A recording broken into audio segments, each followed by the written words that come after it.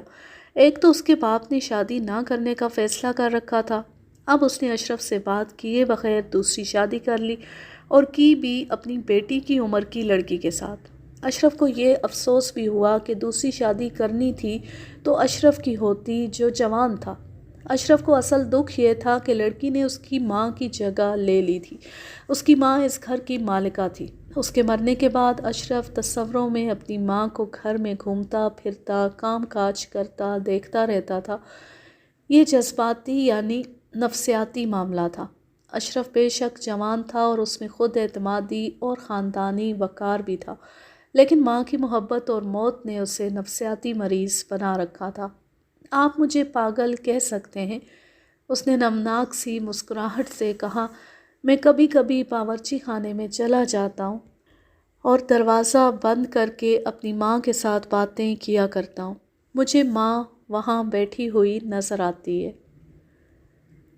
اس طرح کی اس نے کچھ اور مثالیں دیں جن سے میں سمجھ گیا کہ ماں کے معاملے میں وہ نفسیاتی مریض ہو چکا تھا۔ وہ باورچی خانے میں اور گھر میں نوکر اور نوکرانی کو وہ کام کرتے دیکھ سکتا تھا جو اس کی ماں کیا کرتی تھی۔ کسی ایسی عورت کا وجود اس کے لیے ناقابل برداشت تھا جو گھر کی مالکن بن جائے اور اس کی ماں کی جگہ لے لے۔ اشرف نے اپنے باپ سے کہا کہ اس گھر میں سوتیلی ماں رہے گی یا میں رہوں گا۔ اس کا رد عمل بڑا ہی سخت تھا۔ باپ نے اسے بتایا کہ گھر میں ایک عورت کی ضرورت تھی۔ اشرف بھی چونکہ دوسری شادی سے انکار کر چکا تھا، اس لیے اللہ بخش نے ضروری سمجھا کہ وہ خود شادی کر لے۔ اللہ بخش نے اسے یہ دلیل بھی دی کہ باورچی خانہ نوکروں کے حوالے نہیں کرنا چاہیے۔ نوکر نقصان پہنچاتے ہیں، باورچی خانہ گھر کی مالکن کا ہی ہوتا ہے۔ لیکن یہ لڑکی ہے کون؟ باپ نے اسے بتایا کہ اس لڑکی کے ساتھ شادی کر کے اس نے نیکی کی ہے۔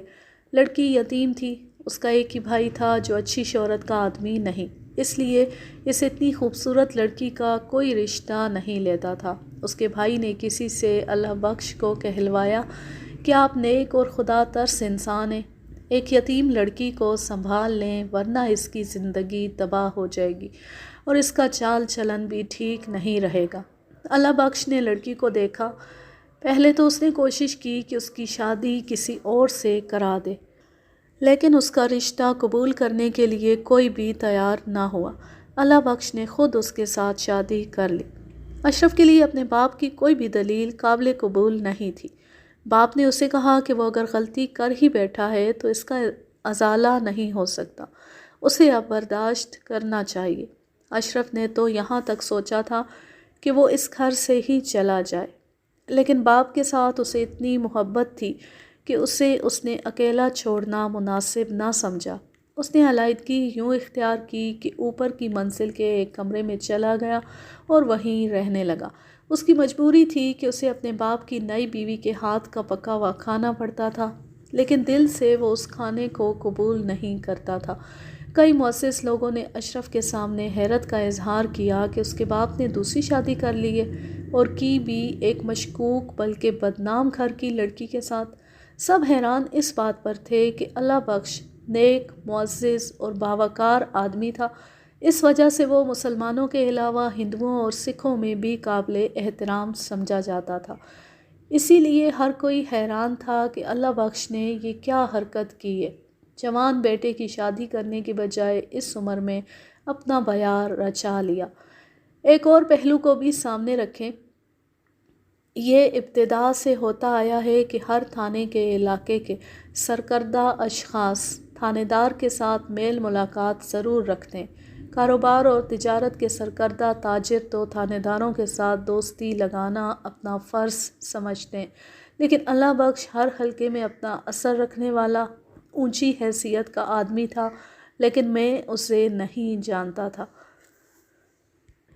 دوسرے سرکردہ اشخاص اکیلے اکیلے میرے پاس آتے اور بعض ایک دوسرے کے خلاف چغلی بھی کرتے تھے۔ اللہ بخش کی میں نے کبھی صورت نہیں دیکھی تھی۔ اس سے یہ ظاہر ہوتا تھا کہ وہ بہت ہی شریف انسان تھا جو پولیس کے ساتھ کوئی تعلق نہیں رکھنا چاہتا تھا۔ اشرف کو یہ بھی پتہ چلا کہ اس کی سوتیلی ماں کا بھائی اچھی شہرت کا آدمی نہیں، وہ ہر طرح کی دلالی کرتا ہے اور یہی اس کا ذریعہ معاش تھا۔ بعد میں اس نے اس شخص کو اپنے باپ کے پاس آتے دیکھا۔ اسے کچھ دیر بعد پتہ چلا کہ وہ اللہ بخش سے پیسے لے جاتا ہے۔ مختصر یہ کہ اشرف نے اپنی سوتیلی ماں اور اس کے بھائی کے ساتھ کوئی تعلق نہ رکھا۔ اس نے اپنے نوکر کی بہو کے ساتھ دوستانہ گانٹھ لیا۔ سوتیلی ماں نے اس کے دل میں اپنی محبت پیدا کرنے کی بہت کوشش کی، لیکن اشرف نے قبول نہ کی۔ مقتولہ نے اسے یہ بھی کہا کہ وہ اس کے باپ کی خدمت دل سے کرتی ہے اور اشرف اسے ماں کا درجہ دے دے۔ اشرف نے مجھے بتایا کہ اس نے اس لڑکی کی نیت پر کبھی شک نہیں کیا۔ وہ اشرف کو ماں کی حیثیت سے ہی اپنی محبت پیش کر رہی تھی، حالانکہ عمر میں وہ اس سے چھوٹی تھی۔ 2-3 بار وہ رو بھی پڑی تھی۔ میرے پوچھنے پر اشرف نے بتایا کہ مقتولہ عامیانہ ذہن کی لڑکی تھی۔ وہ چھوٹے گھر سے بہت بڑے گھر میں آ گئی تھی، اس لیے وہ عجیب عجیب حرکتیں کرتی تھی، بھڑکیلے کپڑے پہنتی اور زیورات لٹکائے رکھتی تھی، محلے کی عورتوں میں شو بازی کرتی اور ظاہر کرتی کہ وہ بہت امیر خاندان کی ہے۔ اس کا نتیجہ یہ ہوا کہ اس کے گھر میں عورتوں نے آنا ہی چھوڑ دیا۔ کیا یہ سچ ہے کہ اس کی رازداری تمہارے نوکر کی بہو کے ساتھ تھی؟ یہ بالکل ٹھیک ہے۔ بی بی یعنی نوکر کی بہو مجھے بتاتی رہتی تھی۔ تمہارے والد صاحب کے متعلق کیا بتاتی تھی؟ میری سوتیلی ماں بی بی سے میرے والد صاحب کا ذکر اکثر کرتی تھی۔ بی بی مجھے بتاتی تھی کہ وہ کہتی ہے کہ میرا دل اس بوڑھے کو قبول تو نہیں کرتا تھا، لیکن اب میرے دل میں اس کی محبت پیدا ہو گئی ہے۔ بہت پیارا آدمی ہے اور جسمانی لحاظ سے تو یہ بوڑھا ہے ہی نہیں۔ میں تو اس شخص کی غلام ہو کر رہ گئی ہوں۔ اور تمہارے متعلق؟ بی بی نے بتایا تھا کہ میری بے رخی سے وہ پریشان رہتی ہے، کہتی ہے کہ میں اس کی شادی اپنے ہاتھوں کرانا چاہتی ہوں۔ مجھے اپنے بھائی کے ساتھ اتنی محبت نہیں جتنی اشرف کے ساتھ ہے، لیکن یہ مجھ سے نفرت کرتا ہے۔ بی بی مجھے کہتی تھی کہ میں اپنا رویہ بدل لوں، لیکن میرا دل نہیں مانتا تھا۔ میں نے اس پر بہت جرح کی، سوال پوچھے، اسے مشتعل کیا، بھڑکایا اور پوچھ گچھ کے سارے داؤ آزمائے، لیکن وہ مجھے بالکل صاف ستھرا نظر آیا۔ میں نے ابھی اسے نہ بتایا کہ اس کی سوتیلی ماں کا بھائی اور بھائی کا دوست اس پر اور اس کے باپ پر کیا الزام عائد کر رہے ہیں۔ میں نے اتنا ہی پوچھا کہ مقتولہ کے بھائی کے ساتھ اس کی کبھی ملاقات ہوئی ہے؟ اس نے بتایا کہ وہ ملتا رہتا تھا۔ وہ بھی اشرف کے ساتھ بے تکلف ہونے کی کوشش کرتا تھا، لیکن اشرف اس کے ساتھ رسمی سی ایک آدھ بات کر لیتا تھا۔ میں نے اللہ بخش کو بلایا اور اشرف سے کہا کہ وہ تھانے میں موجود رہے۔ باپ بہت پریشان تھا۔ میں نے اس سے پوچھا کہ اسے کسی پر تو شک ہوگا۔ اس کے آنسو نکل آئے اور اس نے سر ہلا کر کہا کہ اسے کسی پر شک نہیں۔ میرے ذہن میں ایک شک آتا ہے۔ آپ کی بیوی کے بھائی کی کسی کے ساتھ دشمنی ہوگی جس کا تعلق آپ کی بیوی کے ساتھ ہوگا۔ آپ کا کیا خیال ہے؟ دراصل بات یہ ہے کہ میں بہت برے لوگوں میں پھنس گیا تھا۔ آپ کو یہ نیکی مہنگی پڑی ہے۔ سنا ہے کہ آپ بڑے عقل مند ہیں، لیکن آپ نے یہ شادی کر کے بہت بڑی غلطی کی ہے۔ مقتولہ کے بھائی نے آپ پر الزام عائد کیا ہے کہ مقتولہ کو آپ نے یا آپ کے بیٹے نے یا آپ دونوں نے قتل کیا یا کرایا ہے۔ اللہ بخش اس طرح چونکا کہ کچھ دیر میرے منہ پر نظریں جما کر دیکھتا رہا۔ مجھے گناہگار اور بے گناہ کو پہچاننے کا تجربہ ہو چکا تھا۔ اس شخص کا چہرہ، اس کا رد عمل اور اس کا انداز بتا رہا تھا کہ یہ شخص دھوکہ کھا سکتا ہے، دھوکہ دے نہیں سکتا، اور یہ آدمی قتل ہو سکتا ہے، قتل کر نہیں سکتا۔ تاہم مجھے ابھی اس شخص کو ٹھونک بجا کر دیکھنا تھا۔ ہر کوئی حیران ہے کہ میں نے دوسری شادی کس طرح اور کیوں کی۔ میرا بیٹا مجھ سے ناراض ہوا۔ میں نے اسے شادی کرنے کی اور وجوہات بتائیں، لیکن اصل وجہ کسی کو نہ بتائی۔ اب اس بدمعاش آدمی نے مجھ پر اپنی بہن کے قتل کا الزام لگایا ہے، تو میرے لیے ضروری ہو گیا ہے کہ میں وہ وجہ آپ کو بتا دوں۔ آپ کہیں گے کہ یہ شخص کتنا بزدل، بھلے مانس اور احمق ہے۔ شادی کی بات اس طرح چلی تھی کہ مقتولہ کا بھائی امین ایک روز میرے پاس آیا۔ یہ میری دوسری شادی سے کوئی 6 مہینے پہلے کی بات ہے۔ اس نے کہا کہ آپ کے متعلق سنا ہے کہ آپ مسلمانوں کے درد مند ہیں اور خدا نے آپ کو بڑا نیک دل دیا ہے۔ ایک مسلمان لڑکی کی عزت کا سوال ہے۔ میں واقعی مسلمانوں کا درد مند ہوں۔ ہر مسلمان لڑکی کی عزت کو میں اپنی عزت سمجھتا ہوں۔ میں نے امین سے کہا کہ وہ مجھے بتائے کہ میں اس لڑکی کی مدد کس طرح کر سکتا ہوں۔ اس نے اپنا مسئلہ اس طرح سنایا کہ اس کی ایک جوان بہن ہے، ان کے ماں باپ مر چکے تھے۔ امین نے مجھے بڑے صاف الفاظ میں بتایا کہ وہ پیسے تو کما لیتا ہے لیکن وہ شریف آدمی نہیں۔ کوئی بھی اس کی بہن کا رشتہ قبول نہیں کرتا۔ امین کا چونکہ بدماشوں کے ساتھ اٹھنا بیٹھنا تھا، اس لیے برے چال چلن کے آدمی اس کے گھر آتے تھے۔ امین کی بہن آزاد خیال لڑکی تھی اور اتنی زندہ دل کہ لوگ اسے بدکار سمجھنے لگے۔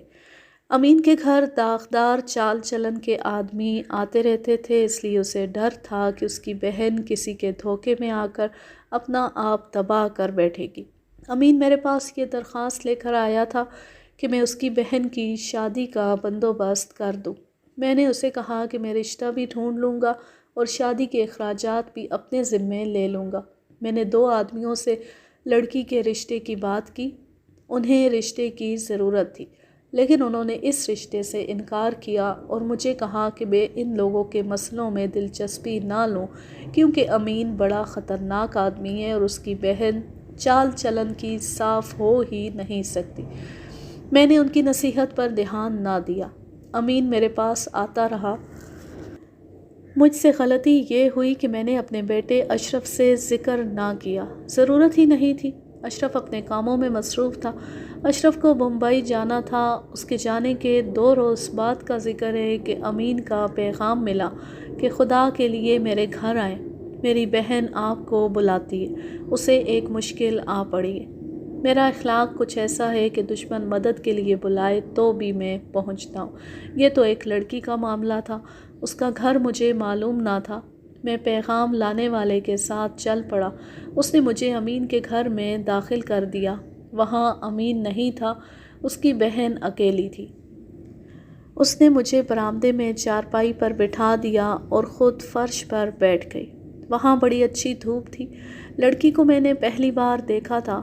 وہ تو بہت ہی خوبصورت لڑکی تھی۔ اس نے کہا کہ اسے کوئی مشکل پیش نہیں آئی۔ اس نے مجھے اس لیے بلایا ہے کہ وہ خود میری منت سماجت کرنا چاہتی ہے کہ میں اس کے لیے کچھ کروں۔ اپنے بھائی کے متعلق اس نے بتایا کہ وہ اتنا بدنام ہے کہ اس گھر میں کوئی شریف گھرانہ رشتہ لینے نہیں آتا۔ میں نے اپنا فرض سمجھتے ہوئے امین کو لعنت ملامت کی تھی کہ وہ اپنی بہن کی خاطر برے کام چھوڑ دے۔ اس نے وعدہ کیا تھا کہ وہ نیک بننے کی کوشش کرے گا۔ اب میں اس کی بہن کے پاس بیٹھا اس کو آنسو بہاتا دیکھ رہا تھا۔ اس کی بہن نے کہا کہ سنا ہے آپ کی بیوی مر گئی ہے، آپ میرے ساتھ شادی کر لیں، میں آپ کی اتنی خدمت کروں گی کہ دیکھنے والے حیران رہ جائیں گے۔ میں نے ہنس کر کہا کہ میری عمر گزر چکی ہے، میں اب شادی کا نہیں سوچ سکتا۔ اس نے کہا کہ آپ کے بیٹے کی بیوی بھی مر چکی ہے، مجھے اس کے ساتھ بیاہ دے۔ میں نے اسے کہا کہ وہ بھی شادی نہیں کرنا چاہتا، کرے گا تو اپنی پسند کی کرے گا۔ لڑکی نے پہلے میرے پاؤں پکڑ کر کہا کہ میں اس کے ساتھ شادی کر لوں، پھر اس نے میرا چہرہ اپنے دونوں ہاتھوں میں لے کر منت کی۔ میں نے اسے ٹالا تو وہ میری گود میں بیٹھ گئی اور بازو میرے گلے میں ڈال دیے۔ میں نے اسے ہنستے ہوئے اٹھانے کی کوشش کی۔ اتنے میں صحن کے سامنے یعنی ہمارے بالمقابل ایک کمرے کا دروازہ کھلا اور امین باہر آیا۔ اس کے ساتھ 2 آدمی تھے۔ ایک کا نام نذیر ہے جو باہر امین کے پاس بیٹھا ہے، تیسرے کا نام معلوم نہیں۔ امین کے ہاتھ میں کیمرہ تھا۔ لڑکی میری گود سے اٹھ کر اندر چلی گئی۔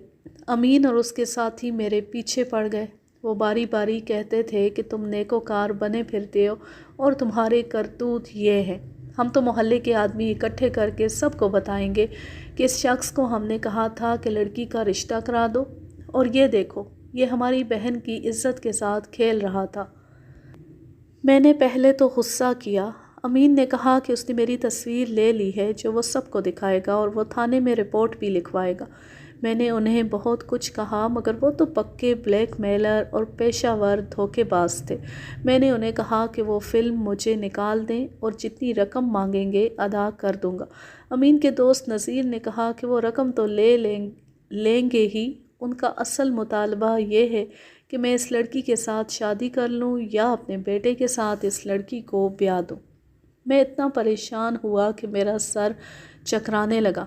میں نے انہیں کہا کہ مجھے سوچنے دیں۔ تصویر ان کے کیمرے میں تھی۔ میں اپنی عزت کی خاطر مجبور تھا۔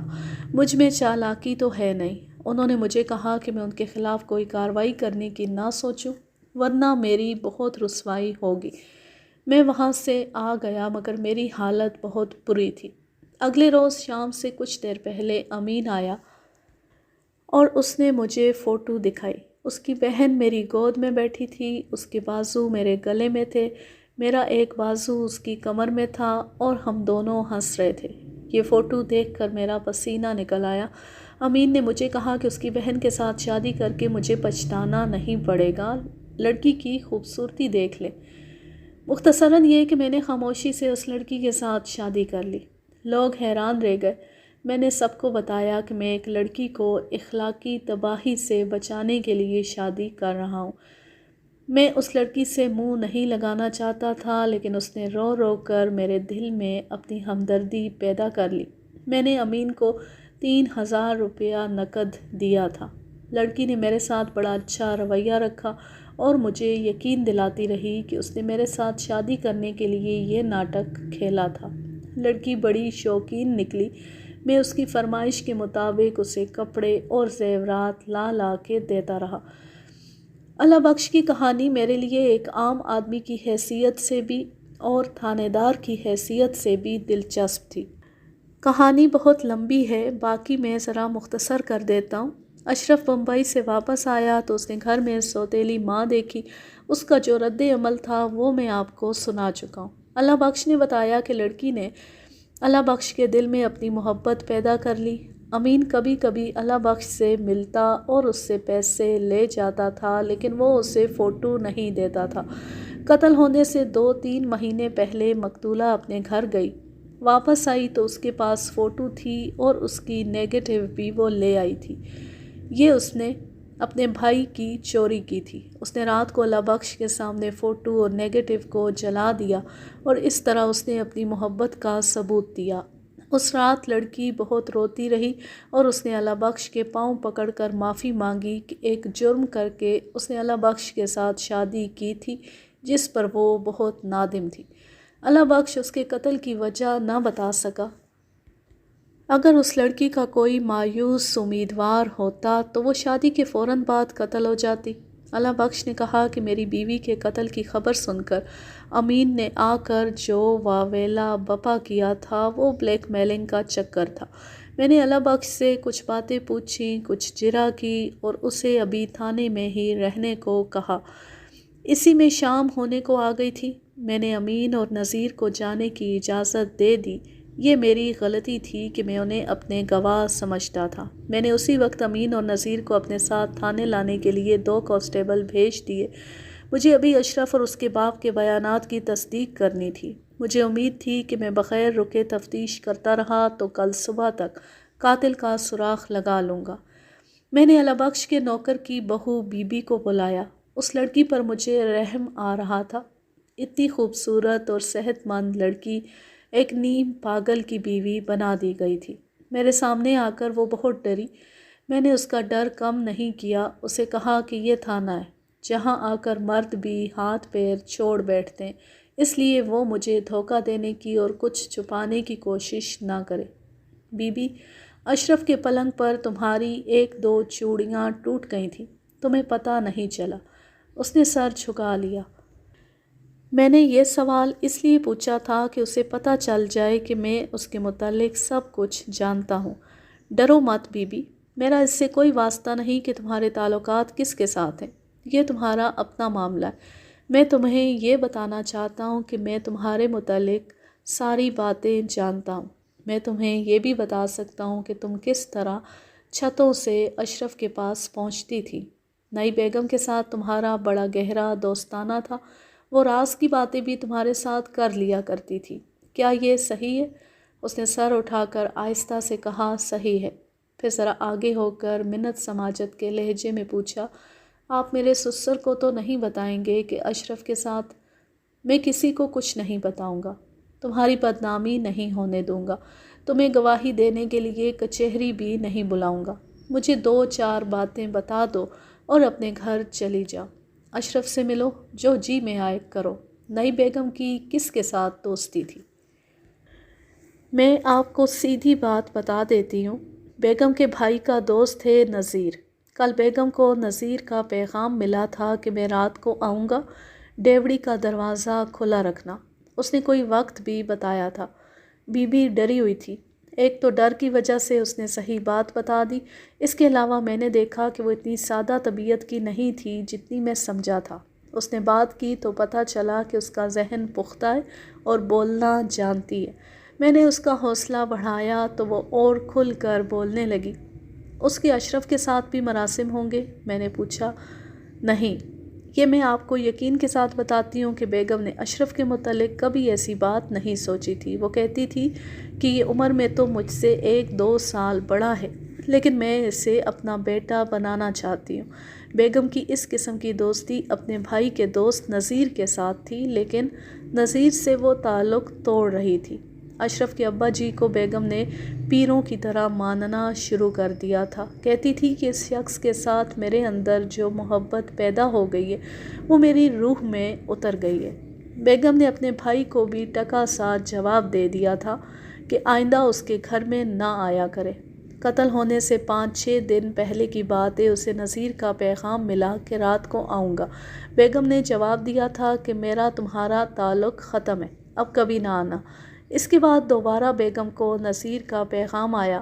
بیگم نے پھر انکار کر دیا، کہتی تھی کہ اب میں نے شریف اور خاوند کی وفادار عورت بن کے رہنے کی قسم کھا لی ہے۔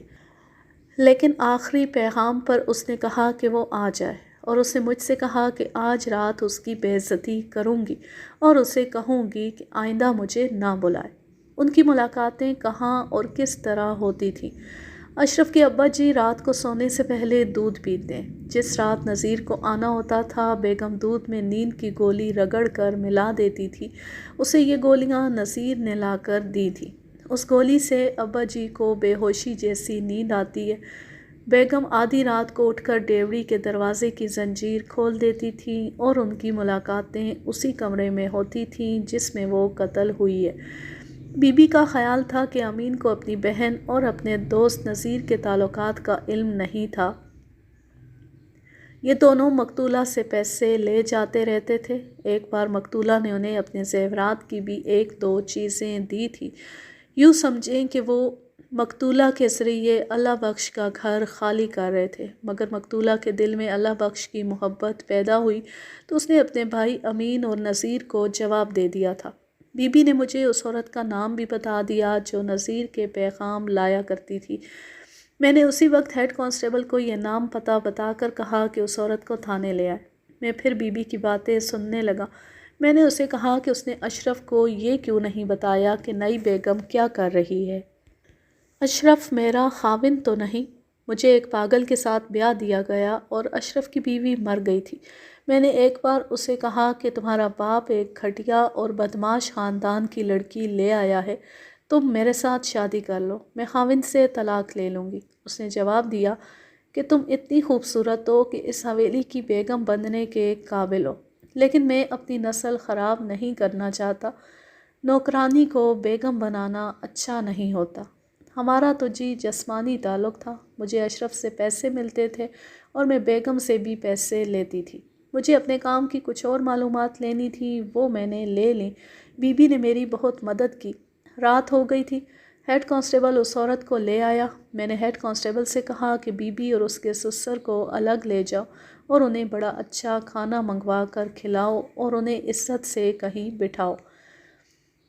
یہ ادھیڑ عمر عورت تھی، ترکھان کی بیوی تھی جسے زیادہ کام کاج نہیں ملتا تھا۔ بیوی چالاک اور ہوشیار تھی، نذیر کے پڑوس میں رہتی تھی، مقتولہ اور نذیر کے تعلق سے واقف تھی۔ یہ شادی سے پہلے کی بات ہے۔ مقتولہ کی شادی ہو گئی تو نذیر اسے پیغام بھیجنے کے لیے استعمال کرنے لگا۔ یہ عورت جب میرے سامنے آئی تو اس کی ساری چالاکی ختم ہو چکی تھی۔ پولیس کے جال میں پہلی بار آئی تھی۔ میں نے بات کی تو رونے لگی۔ اسے اپنے خاوند کا ڈر تھا۔ میں نے اسے تسلی تو دی کہ اس کے خاوند کو اس کی کرتوت کا پتہ نہیں چلنے دوں گا، لیکن یہ ناممکن تھا۔ اس عورت کو عدالت میں گواہی دینی تھی۔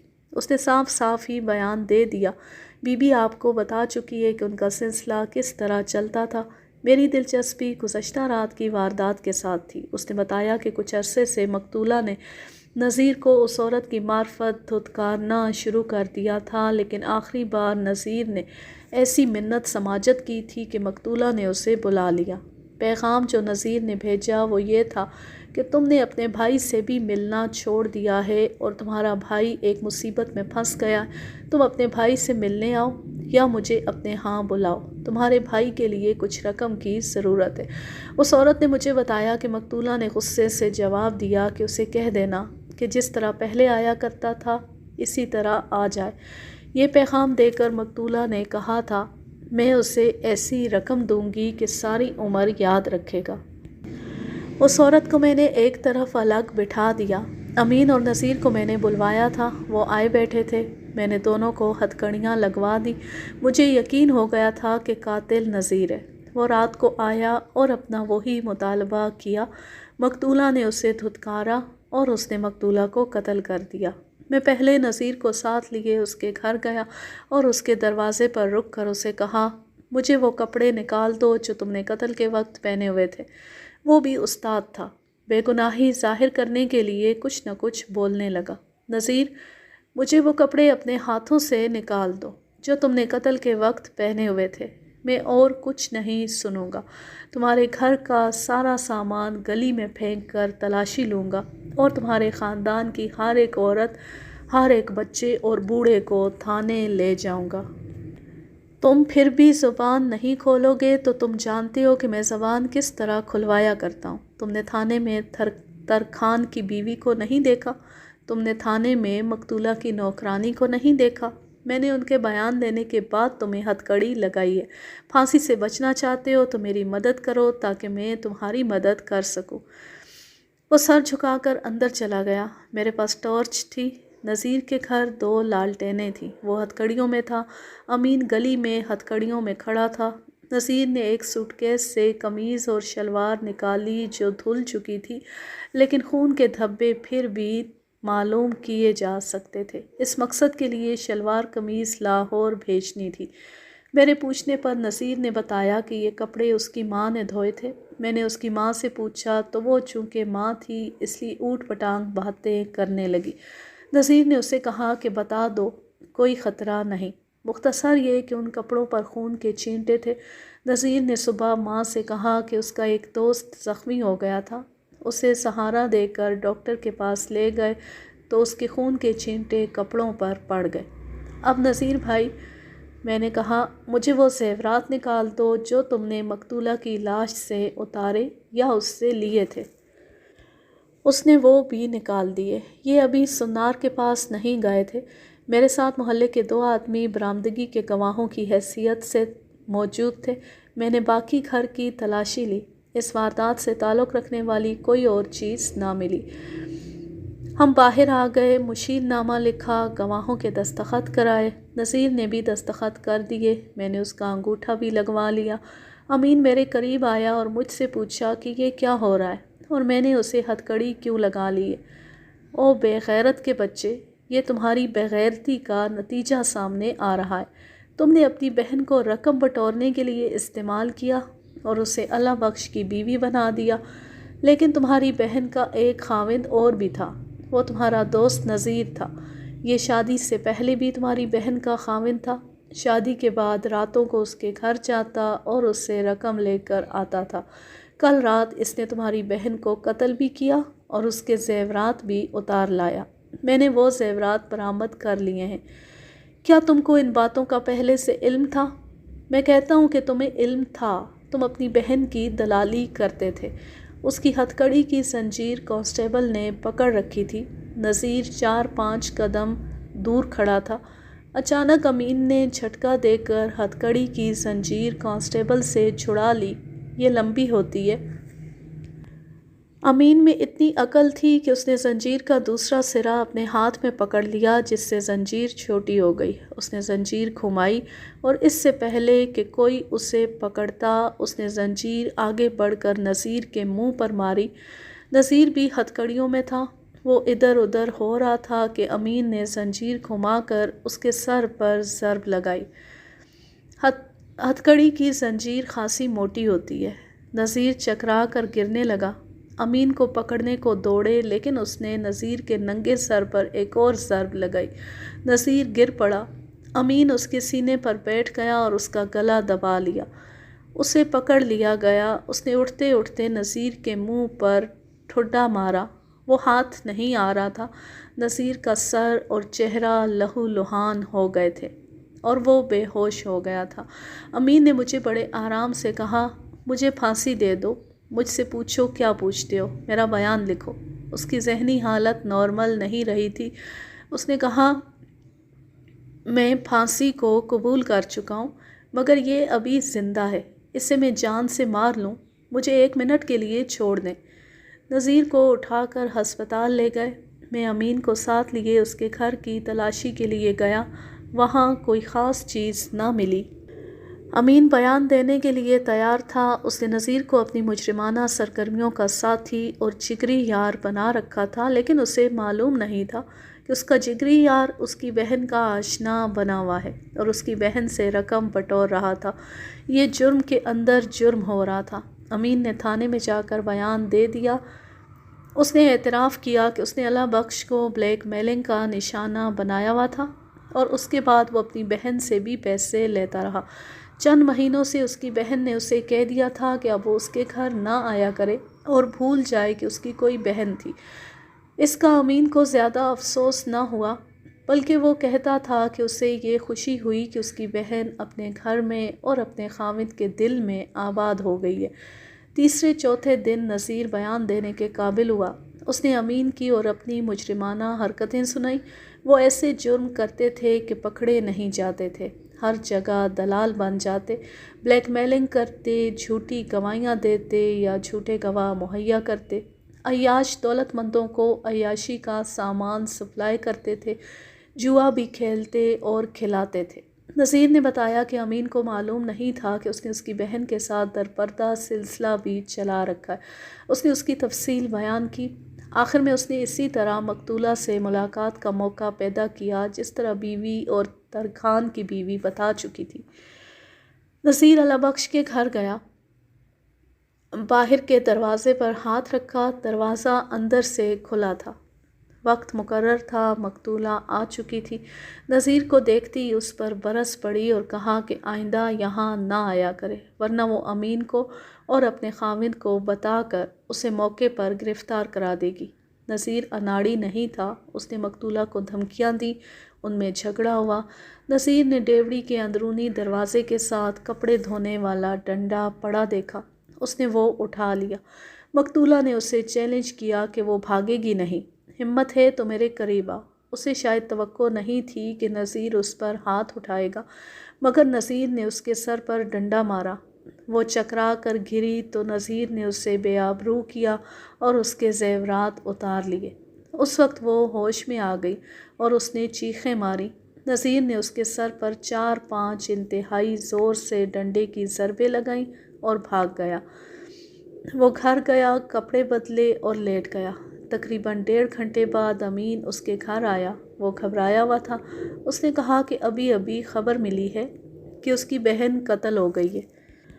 نذیر نے اسے کہا کہ یہ اشرف کی کارستانی ہے۔ چونکہ دونوں بلیک میلر تھے، اس لیے انہوں نے قتل کی اس واردات کو اللہ بخش سے مزید رقم بٹورنے کا ذریعہ بنانے کا منصوبہ بنا لیا۔ دونوں آئے، میں وہیں تھا۔ انہوں نے جو شور شرابہ کیا تھا وہ میں آپ کو سنا چکا ہوں۔